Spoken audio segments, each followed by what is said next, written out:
Hello అండి. ఈరోజు మీకు టిఫిన్స్‌లోకి మంచి చట్నీ చూపిస్తాను. చాలా బావుంటుంది టేస్ట్. ఫస్ట్ అయితే కళాయి తీసుకొని ఆయిల్ ఏసి హీట్ ఎక్కిన తర్వాత ధనియాలు, జీలకర్ర, అల్లం, పచ్చిమిర్చి వేసుకొని వేపుకోవాలి. ఇవి వేగిన తర్వాత బాగా పండిన టమాటా పళ్ళు ఒక హాఫ్ కిలో తీసుకున్నాను. వాటిని ముక్కలుగా చేసి వేగిపోయిన పోపులో వేసేసి కలిపేసి మూత పెట్టుకోవాలి. ఇవి కొత్తిమీర కట్టలు తీసుకొని నీట్‌గా శుభ్రం చేసి ఉంచుకోవాలి. నేను 3 కట్టలు తీసుకున్నాను పెద్దవి. ఇంకా హాఫ్ కిలో టమాటా పళ్ళకి కొత్తిమీర కూడా దానికి ఈక్వల్‌గా ఏస్తే చట్నీ చాలా బావుంటుంది. టమాటా పళ్ళైతే మగ్గిపోయాయి. కొత్తిమీర కట్టలు తీసుకొని అందులో ఏసేసాను.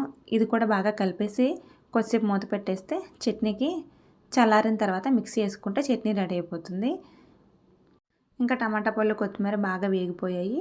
దీన్ని చల్లారి పెట్టేసి మిక్సీలో ఏసేసాను.